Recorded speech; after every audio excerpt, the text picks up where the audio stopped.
Coming up, it's a fighting tech news today. Microsoft's fighting Apple. Yahoo's fighting Gmail. Facebook is fighting democracy. All that and more coming up. Netcasts you love. From people you trust. This is TWiT. Bandwidth for Tech News Today is provided by Cachefly at CACHEFLY.com.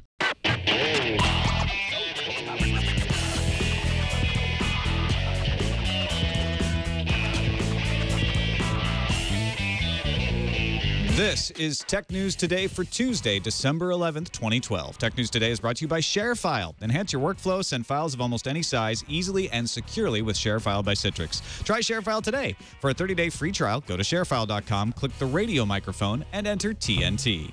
And by Squarespace, the fast and easy way to create a high-quality website, blog, or online portfolio. For a free trial and 10% off your first purchase on new accounts, go to squarespace.com and use offer code TNT12. And they recently launched a developer platform for complete code control.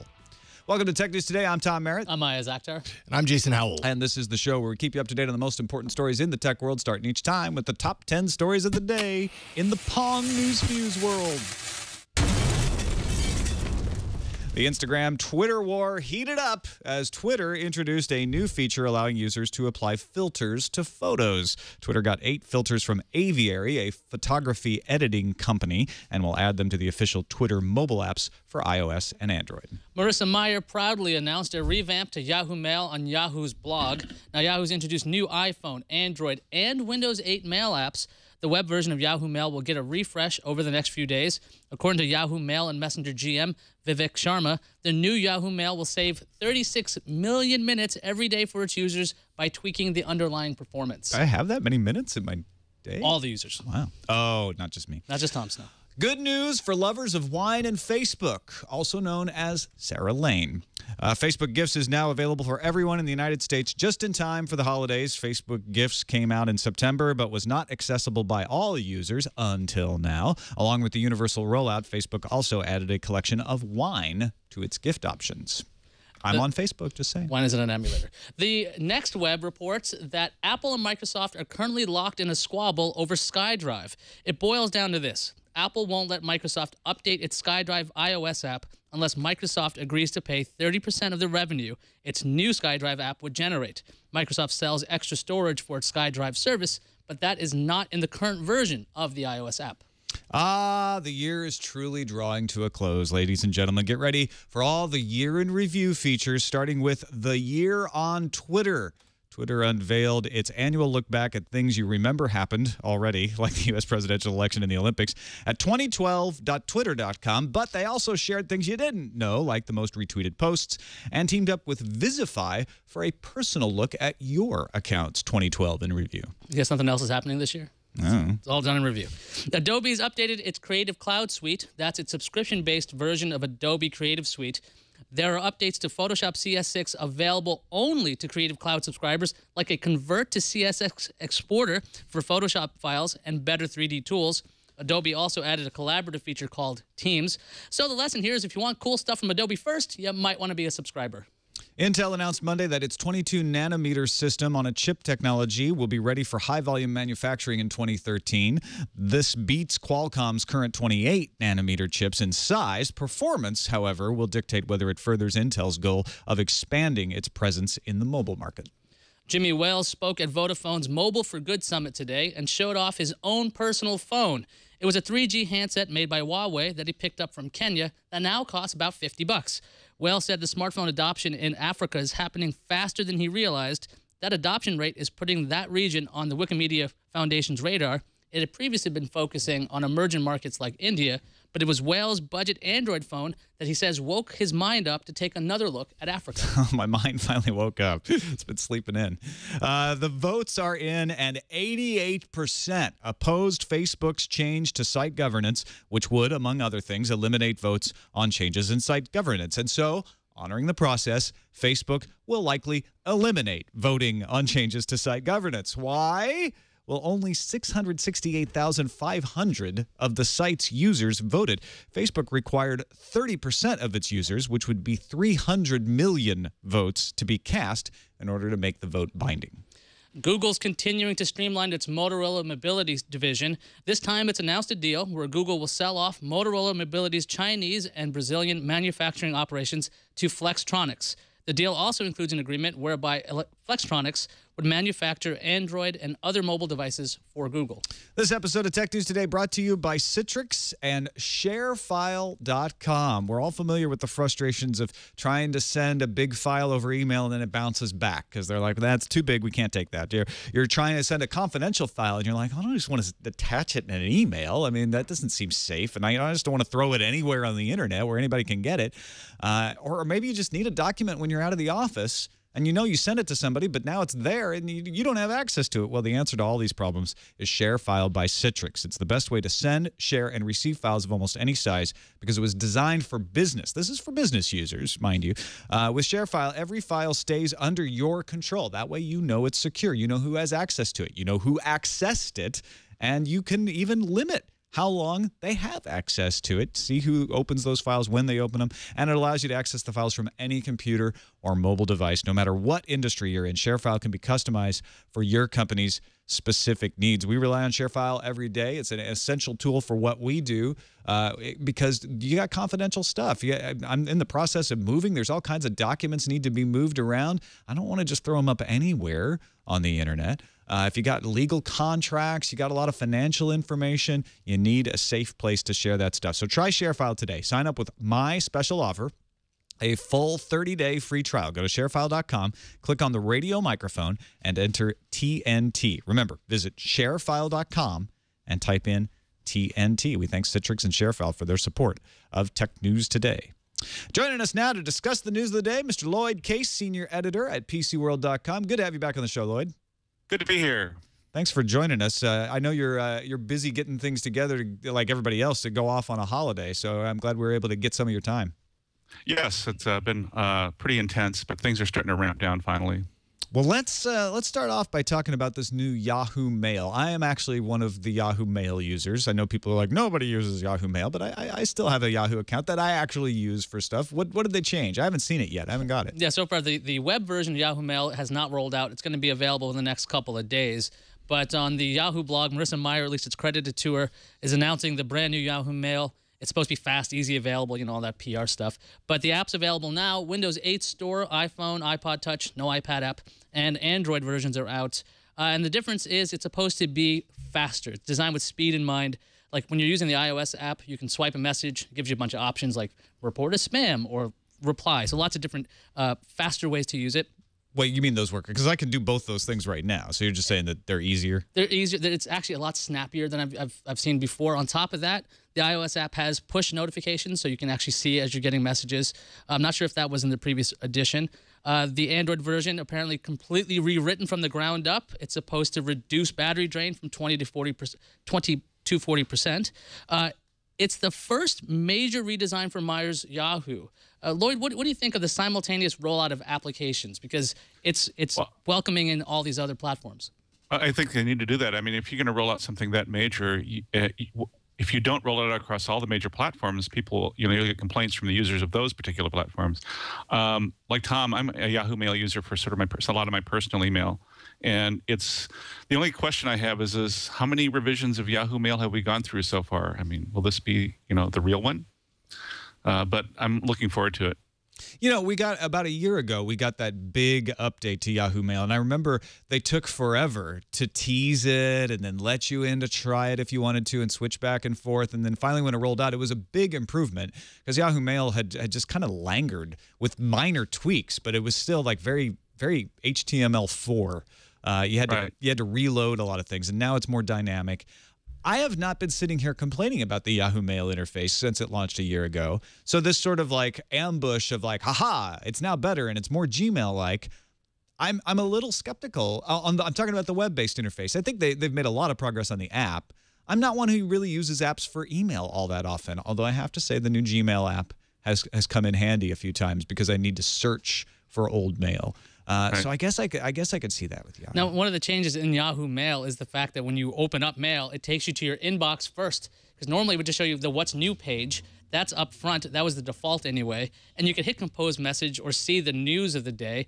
But you go to Mail for mail. And that's one of the things that in one of the Yahoo posts they were saying, we're saving you time because we're actually going to show you your email up front. I know it's a crazy idea, but that is one thing that's going to shift. And the current Yahoo Mail is still a pretty modal interface. I mean, you have to click and tell it to do specific things that you really shouldn't have to do, that you should be able to do with things like right-click and stuff like that. So I am looking forward to changes. Yeah, that's true. The right-clicking stuff. I think I've gotten used to it not having so many things over the years that maybe I've become a little less critical of it. But this is sort of, I mean, is this the first big Marissa Mayer Yahoo change? There's been lots of acquisitions, a lot of announcements and changes to perks and everything. But this is the first big consumer-facing change, right? Well, yes, sort of. I mean, the apps are out there, but the website hasn't changed just yet. I mean, the web interface of Yahoo Mail. So when it comes to all the acquisitions, those have happened.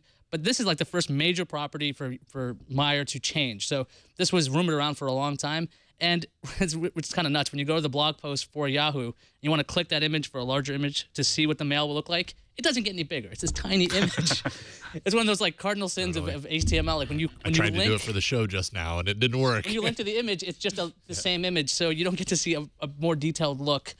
So maybe somebody out there is getting to enjoy this new flattened streamlined experience. Wait, I don't even see that. So no, I'm on the Yahoo Mail right now. Where am I supposed to find the link to see? Oh no, I'm looking at the blog post. For the blog post. I thought because again, a year ago or two, for like a year leading up to the launch of the new Yahoo Mail, they kept saying, "Take a look. Here's what it's going to look like." They did a great job, depending on how you look at it, of making sure you knew it was coming and got comfortable with it before it launched. I'm curious how this rollout's going to go. I'm also curious if they make mail aggregation a little easier too, like the way it works with the new Hotmail, or I should say the new Windows Mail, where you can have all your mail clients in one place. Yeah, I love that actually. That's really good. I do that with Gmail. I have a lot of everything but my Yahoo Mail goes into my Gmail.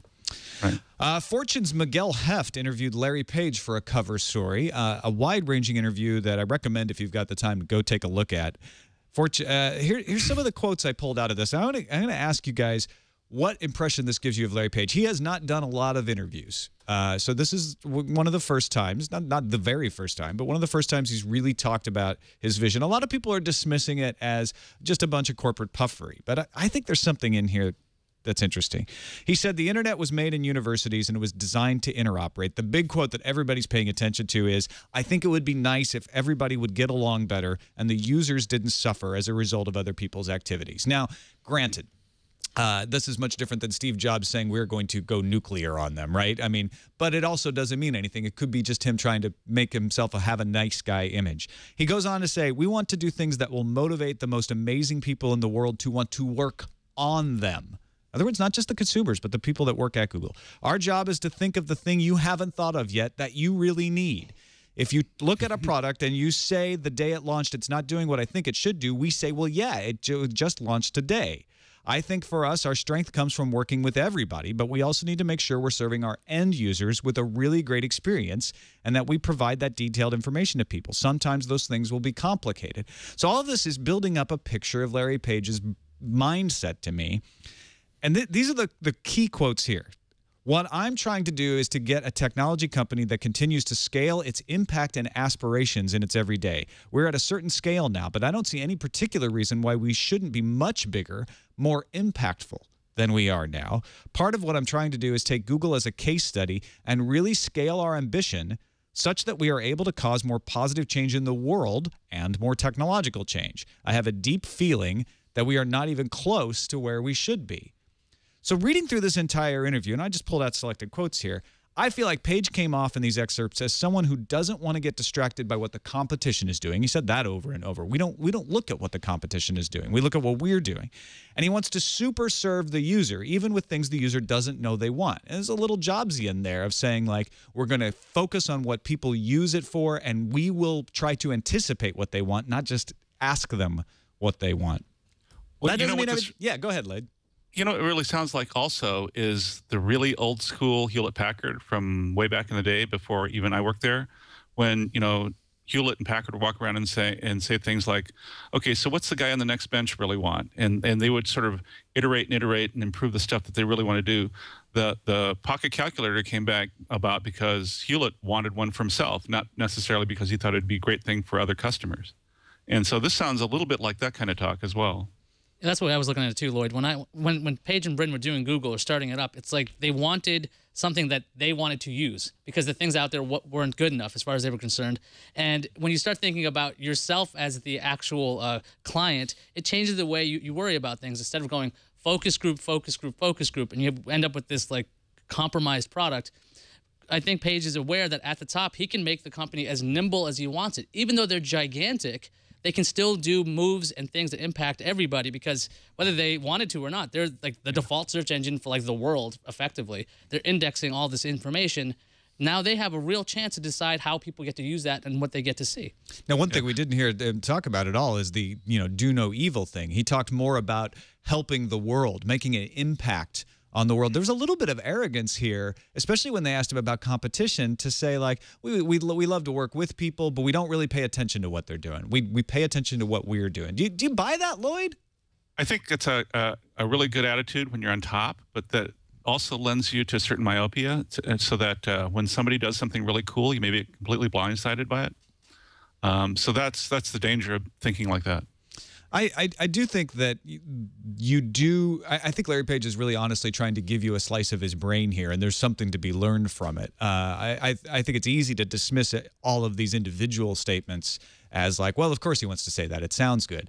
But if you read a lot of CEO interviews, they don't all say things the way he says them. And if you read through this, it starts to build up a picture of a CEO who to me, and full disclosure, my wife works for the company, but to me, what it sounds like is he wants to make Google something that no one's ever done before, which is huge, life-changing, which is actually something Steve Jobs wanted to do with Apple, but also nimble and user-focused. And he thinks he's the guy to do it. I just love it. Oh, go ahead, Loyd. I also think that it's really coming out of his head and not projecting the corporate message. Right. So unlike a lot of CEOs would just always be on message. And it didn't come off as being somebody who's on message, or at least not on a corporate message. It's his personal vision. Yeah, it didn't read like a press release. I just love the idea of never focusing on the competition or not looking at them necessarily. It's like the New York Yankees approach to baseball. It's like, I don't care what you do. We're not going to get players to stop them from going to you. We're going to attract the best players. We're going to have the biggest market. You guys come here. We'll worry about winning every single year. Because when you start worrying about everybody else, Baltimore Orioles, you make a mistake all the time. So wow. I like this approach because I'm a sports fan. Yeah. And I think what it shows is that a lot of these antitrust situations that they get into where they appear dismissive and are like, well, you don't understand what we're doing, is because of this internal focus. Because people don't understand what they're doing. It doesn't mean that I'm not excusing it. I'm just saying that there's a breakdown in communication between the way people inside Google look at the universe and the way everyone else looks at the universe. All right, let's talk about Facebook's war on democracy. Well, yeah. Is that overstating it? Well, that's one way to put it. I mean, it's the same kind of thing what Paige is talking about, right? Just worry about it at the top. Don't think about the users here. So the voting time is over at Facebook. 588,000 votes opposed the changes to Facebook's policies. Like you were saying, Tom, they needed 30% for the voting to continue. They only needed 300 million people, right? So they just fell short by, what, 299 million people. Out of almost a billion people, they just needed a third. Yeah, that's all they needed, but they couldn't get that. But it's the largest turnout in Facebook voting ever. The previous was in... Not even a million, though. No. Previous high was April 2009 when 665,000 voted. This time 668,000 voted. But that means that here are the changes that are actually going to happen. Facebook can intermingle data with its affiliates, which means any Instagram user... Well, they haven't actually announced their decision yet, have they? Oh, well, They will take this vote into consideration and announce their decision tomorrow, I think. Thank you for adding that point. What would happen if all the changes go through? As Facebook can intermingle data with its affiliates, any Instagram user that also has a Facebook account could have their personal Facebook data used to target them with ads on Instagram. And of course, if this goes through, Facebook users can't vote directly anymore, but they can submit questions to Chief Privacy Officer Aaron Egan if they want to. So I guess they will still have somewhat of a voice. But Loyd, do you think that removing the whole voting aspect, does it really make a difference? Does it make Facebook look evil, or is it just something that was a nice extra that they allowed before, but it didn't look like people were using it? Well, you have to remember Facebook's history. It started as a thing for colleges and high schools only, remember, originally. And so the whole getting the people to participate thing was really important to that audience. I think it's sort of telling that probably a lot of Facebook users today didn't even know there was a vote. So I think that it's not really that relevant, and it's not going to have a huge impact in the long run with what Facebook wanted to do anyway. You know, the one mistake they might make, just to play devil's advocate, is they had an 88% opposition of the, very small percentage of users that did vote. Now, I'm not going to argue that that's some kind of scientifically representative sample, but that is an extraordinarily high percentage of people motivated to oppose this. So if they're making a mistake here, it's that they're not doing enough to pacify the hardcore Facebook users who are really focused on the importance of privacy. And they may need to do a little more when they roll this out to mollify those people. Yeah, it's strange considering people say they didn't really know much about this. There were emails from Facebook, but since Facebook is a social network, if we got these, 500,000 people who are opposed to it, couldn't they have spread their message through something like Facebook? Look at Wikipedia, man. You cannot go to that site without knowing they need money, right? Right. Facebook could have done the same thing. You need to vote on this. It's important. Well, they didn't do that. The you need to vote versus you can vote seems a little different. Well, what Facebook did is they sent an email. You know how great people are at reading their email and responding to it, especially when it comes from and requires something an they action. Subscribe, not from an actual person. Instead of sending an actual Facebook message, right? Yeah. Which people would respond to. Maybe they would. The other danger, though, is that so you have this really hardcore people who care about this. If you recall what happened to, which site was that? Not Reddit, but the other one, Dig, when they had this hardcore users that basically dominated what Dig did, and it kind of killed them in the long run. Sure. No, that is the danger of over-focusing on those. Yeah, you don't want to listen to the less than 1%, do you? But, well, it depends on how powerful they are, right? Very in powerful. So many situations. Let's take a quick break and thank our other sponsor for today's show, Squarespace.com, the fast and easy way to create a high-quality website, blog, or online portfolio. It's reliable. It's not only fast and easy to use. They've got this beautiful 100% drag-and-drop functionality and a new page builder tool called Layout Engine that enables you to customize pages in seconds. But it's exceptionally reliable. I have a Squarespace site. I also have other sites. I have no end of hassle with my other sites when they get popular because I get these notices, oh, you're using up RAM now, and you're going to have to allocate more resources and reboot your server. You don't get that with Squarespace. Squarespace, you either pay for a limited account or you pay for an unlimited account. You decide right off the bat, and you can always upgrade later on. It's going to give you domains, design, development, hosting, and customer support all in one easy package. So go try it out for free. Go to squarespace.com, sign up for a free account. You don't need to give them a credit card or any kind of information other than an email address where they can get in touch with you and start building your website. If you decide to purchase this, use the offer code TNT12 and get 10% off your first purchase on new accounts. That's squarespace.com. Use that offer code TNT12. Give it a try. Everything you need to create an exceptional website at squarespace.com. IDC has a new market share report out. We've talked a lot about how there's the market share report for phones, and then there's one for computers, and the post-PC era is that should tablets count as computers, and aren't smartphones really just small computers? Well, IDC has a market share report that combines PCs, tablets, and phones. They call it the Smart Connected Devices market. To try to say, okay, well, what if we just lump it all together? What does that market look like? Well, Samsung leads the way, followed by Apple, with Lenovo trailing third, and then kind of falls off a cliff to HP, Sony, and everybody else is gathered together under other. So Samsung has 21.8% of the market in Q3, Apple 15.1%, Lenovo 7%, et cetera, et cetera, et cetera. Now, in 2011, because they also break it down by type, right? In 2011, PCs accounted for 39% of the market share. IDC estimates by 2016 that'll fall to less than 20%, 19.9%. Smartphones in 2011, 53.1%, up to 66.7% in this current report, and tablets 7.7% in 2011 to 13.4% in 2016. So, looking at this market share report, I think those numbers I just gave you. Yeah, there we go. That's the right one.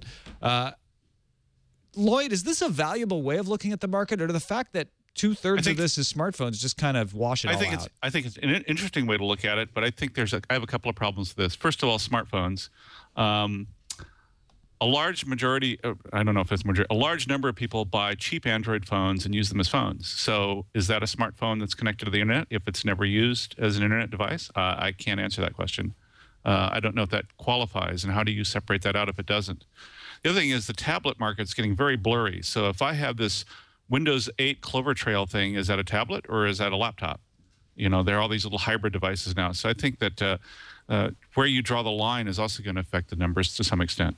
I like the idea, though, that they're saying let's where those lines are blurry, let's take a longer view and say let's just back up where the lines don't matter anymore. But then it does seem like, well, Samsung and Apple are leading this, of course, because they make smartphones, and smartphones are cheaper and they sell in larger amounts. Yeah, but the other companies, Lenovo, HP, Sony, they've all tried their hand, and Lenovo's still making phones. But HP tried this, and it didn't really work for them. Sony had Sony Ericsson. They have their Sony line of phones. It's not like these players aren't in the game. They're just not as successful as Samsung and Apple when it comes to this. I mean, Motorola's not even on this because all they're doing, they don't have laptops. They just have phones and tablets, I guess. So the thing is, how are people really connecting? To a lot of people, phones this is their primary device for the internet. And they would not know what to do without one of these things. So I think it's actually more of a fuller view of how people are actually using technology in general. Because if we tried that blurry line test where it's, okay, do you have a hinge or not because you have a tablet or not? I think it's a really strange thing, especially with the very strange form factors that are coming out now.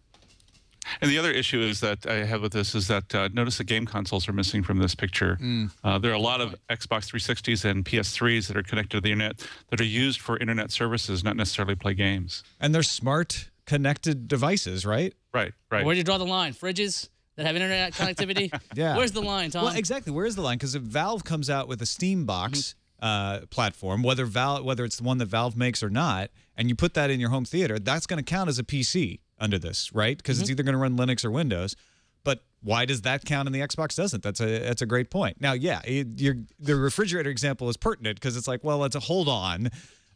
You know, that is a different animal, but you do have to get into an argument about definition. But I think what IDC is doing here that's smart is saying this isn't the only market share report we're ever going to put out. But if you want to see what happens when you combine them all together, I guess the thing to take out of this is smartphones are dominating as far as market share goes. And that is the world we live in. You know, and we've been getting people complaining to the email address here saying, you guys don't need to ever talk about smartphones anymore. Why don't you talk about computers? This is an indication of why that is, right? They're just tiny computers. They snuck it in. That was the weird thing. When I saw the iPhone the first time or the Trios, I'm like, they're sneaking a computer in your pocket. This is brand new because we used to have these really interesting. They were phones. They were actually phones before, and they were camera phones. They had this little added functionality. But once you started having office editing applications and things like that, I'm like, oh my gosh, we're finally getting there. And now computers are in your pockets. And they had a huge impact in other markets too. Like, for example, my wife upgraded her phone to an iPhone 5 recently, and she said, so does that mean I don't need to carry my camera around? I said, absolutely, you don't need that little point and shoot anymore. Yeah. And so that market's being affected. And the interesting side note to that is that the average price of cameras has gone up in the last year because the only cameras people are really buying are the higher end cameras now. Because if you're serious about photography, then that camera in your pocket obviously is not good enough, a phone camera. But otherwise, you know, for just people who just want to take snapshots, it's fine. People like me, you know, I'm not that great at photography. I never pretend to, but I like to take a snapshot every once in a while. That's all I need. And single-purpose devices always fall off. We saw it with PDAs, or not single-purpose, but limited-purpose. Ebooks, they're predicting they're going to fall off the cliff next year. Ebook readers that just do ebooks. I'm not talking about the Kindle Fire or Nexus 7s or stuff like that.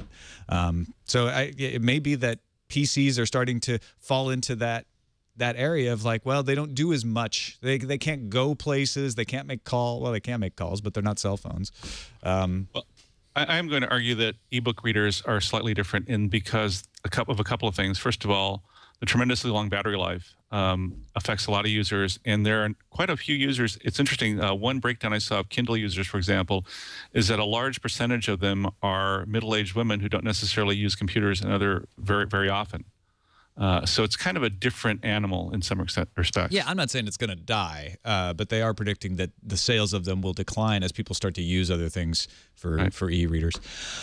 This means that, of course, that everybody wants a chunk of all the money that's flowing through all those mobile devices, and we got a brewing fight between Microsoft and Apple about just that thing. Yes, more details on the next web report I talked about. Microsoft and Apple butting heads over SkyDrive. Apple wants 30% of the in-app revenues. Now, Microsoft rolled out the ability for SkyDrive users to purchase more storage while it already had a SkyDrive iOS app. That's why that app is still around. Microsoft won't update the SkyDrive app because it's trying to negotiate with Apple. They don't want to give, obviously, this much money because this is a perpetual thing. So if people subscribe through the iOS app and then they move to Android, well, Microsoft still has to pay a cut. So it's driving them a little nuts that way. And this also means that third-party applications that use SkyDrive are being freezed out.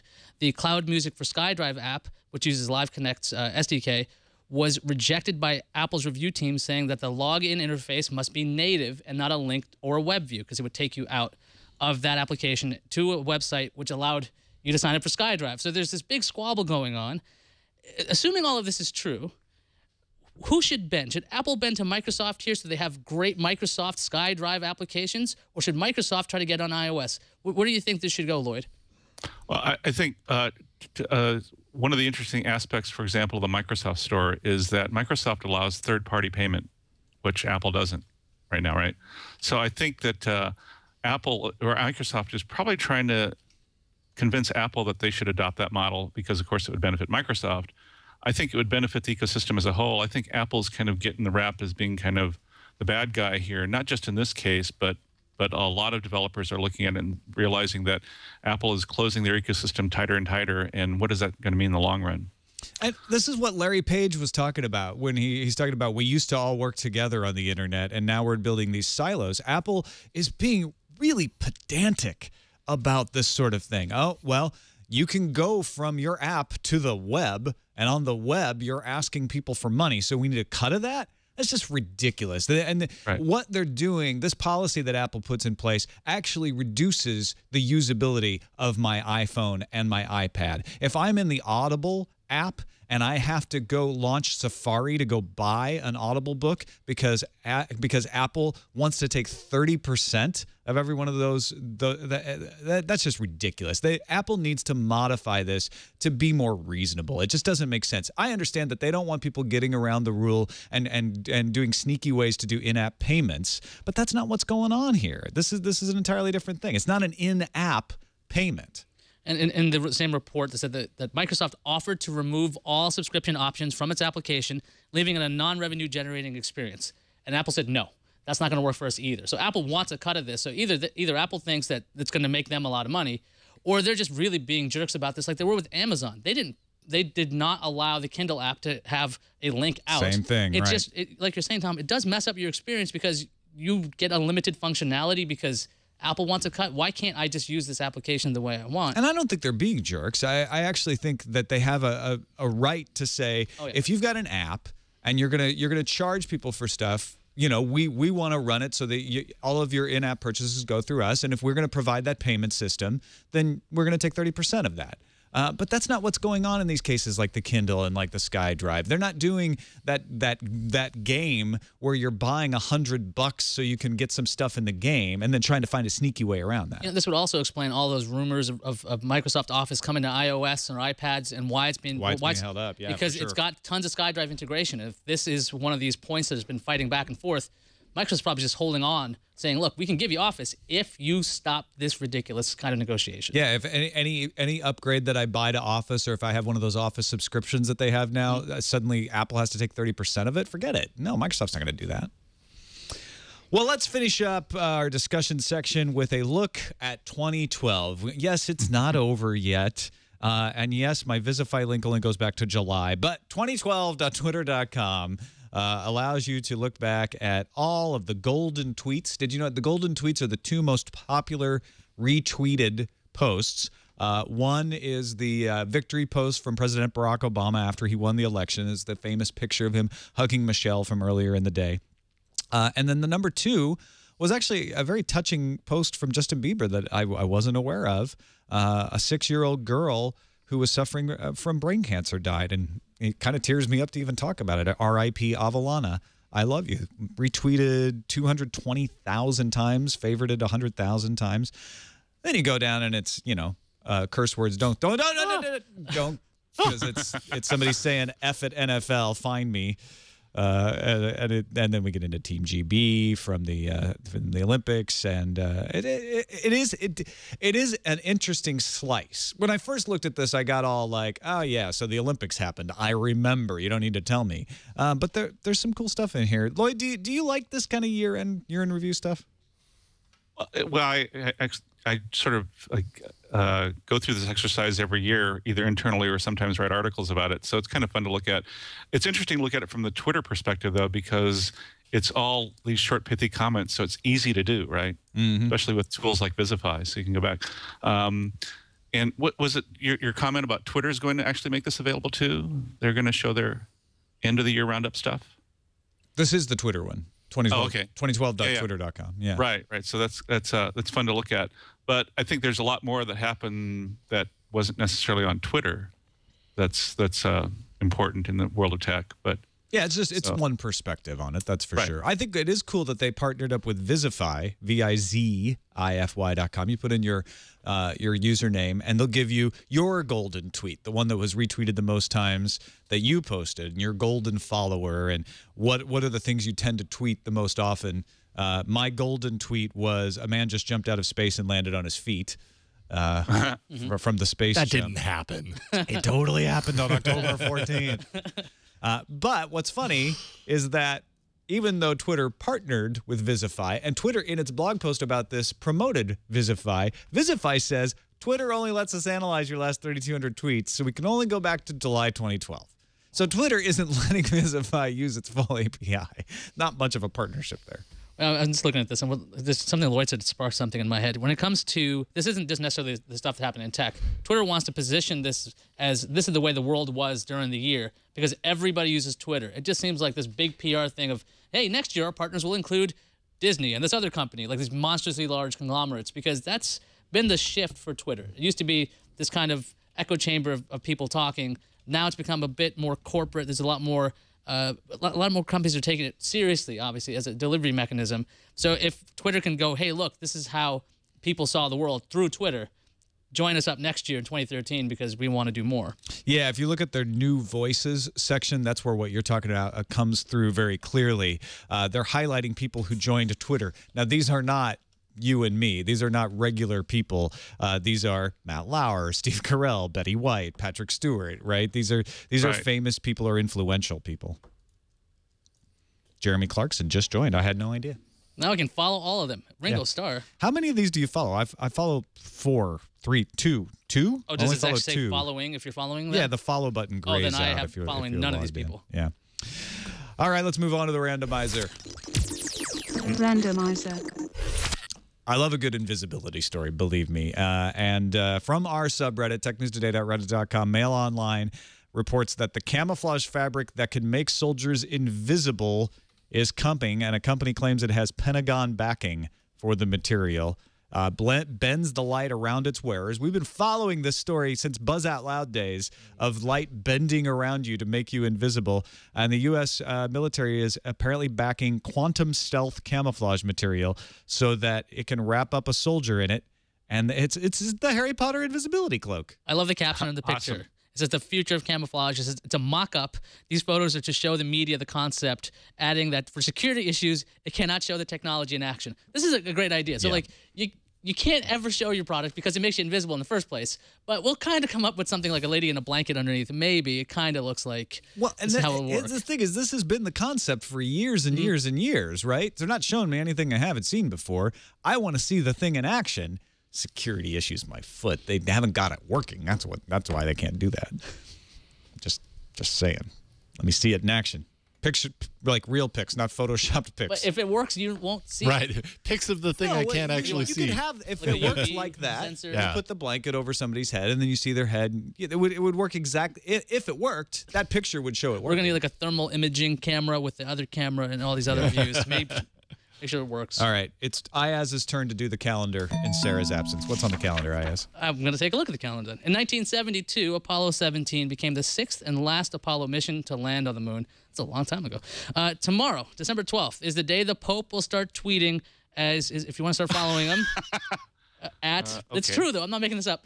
At Pontifex. He's tweeted before, but only from the official Vatican account. And also tomorrow, the New York Times Deal Book Conference kicks off in New York City. Confirmed speakers include little-known people like Eric Schmidt, Dick Costolo, and Mark Andreessen.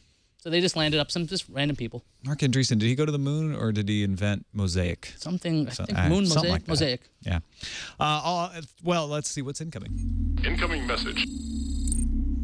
Got a caller with a perspective on that NBC Yahoo Sports deal we were talking about yesterday. Take it away, caller. I hate new SoundCloud. I was trying to give you like extra. This is Justin Y. from Oakland, California. About your Yahoo NBC News partnership story. This is what it's all about. For NBC, it's taking down ESPN. ESPN is the 700-pound gorilla, and NBC has the rebranded NBC Sports Network. The two things that Yahoo has that ESPN is currently very, very weak in is original sports reporting, which Yahoo's been very good at in terms of breaking stuff, specifically college football scandal stories, and it has excellent baseball reporting, and fantasy. Fantasy is the huge emerging market for online sports stuff. Yahoo is great at it. ESPN is good. But all of a sudden, if NBC Sports Network can align themselves with those two elements and then add a football package, they're a credible contender to ESPN. Love the show. That's Justin Robert Young, wasn't it? I believe so. But I think you made a valuable point when it came to the NBC Yahoo deal that I can't believe we didn't mention ESPN being this giant in the field. You know, what's interesting is ESPN, part of Disney, so part of Go.com, which isn't really a thing anymore. Oh, yeah. But they have not had to partner with people. In fact, they used to have fantasy partners, and then they started rolling their own.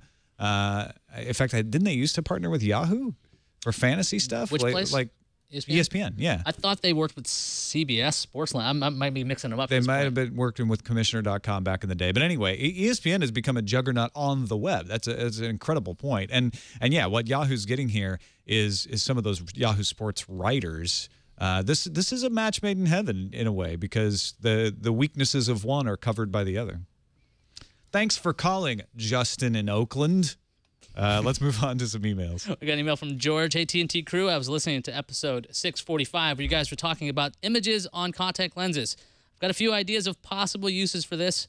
One use is displaying crisscross lines so that less light gets into the eye, thereby providing an instant shade. No more need for any sunglasses. You can easily turn them on and off by showing or not showing images, or better yet, think of active shutter 3D glasses. The other use is to show really bright images on the contact, pointing outward, thereby providing an instant flashlight so you can see in front of you in the dark.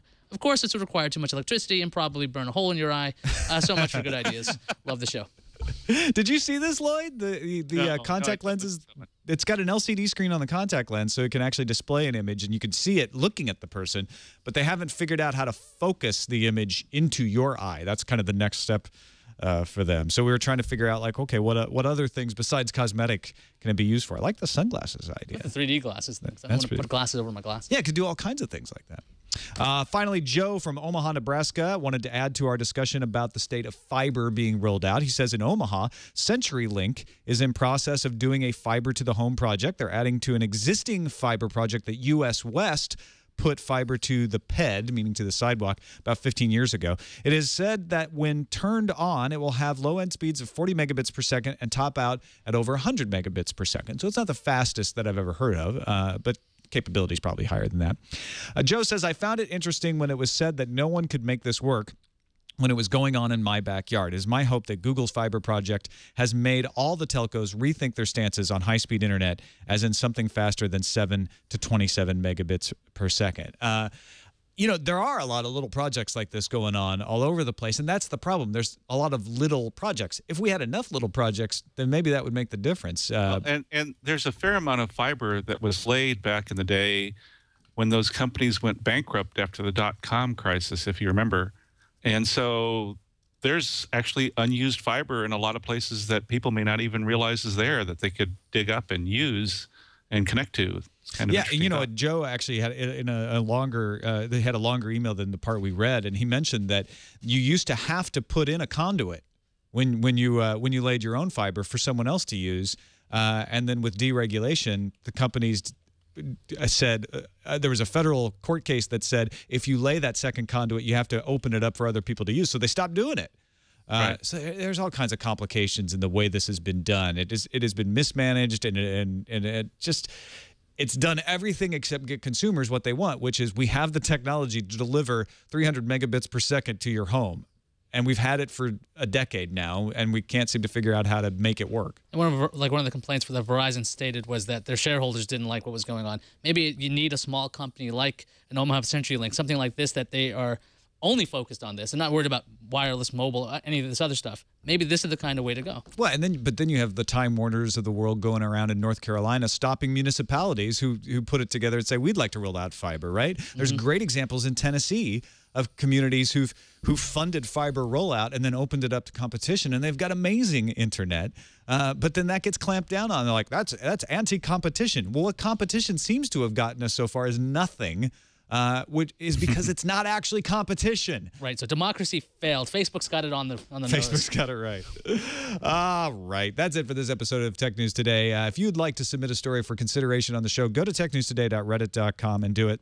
Also, don't forget about our open mic episode. It's going to record Monday, December 17th at 9 a.m. Pacific time. If you would like to be on that show as one of our guests, we bring people from the audience, from the community, onto the show. The deadline to submit is this Thursday, December 13th. Email tnt@twit.tv with the subject line Open Mic 2012. Let us know who you are, what you do, and why you would like to take part. And then watch on Monday, December 17th at 9 a.m. Pacific for that show. Recorded. We'll record it then, yeah. Live. Right. Yeah.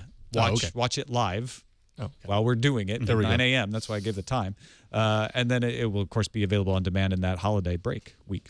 Loyd Case, thank you so much for joining us, man. My pleasure, as always. PCWorld.com. Anything else you want to talk about? Anything in particular going on?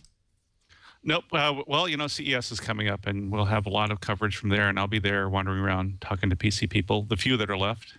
And follow him at Loyd Case. That's one LOYD. CASE. That's it for us. You can find us on the web at twit.tv/TNT. You can email us, tnt@twit.tv, or give us a call, leave us a voicemail like Justin Robert Young did at 260-TNT show. Molly Wood joins us tomorrow. I'm looking forward to that. We'll see you then.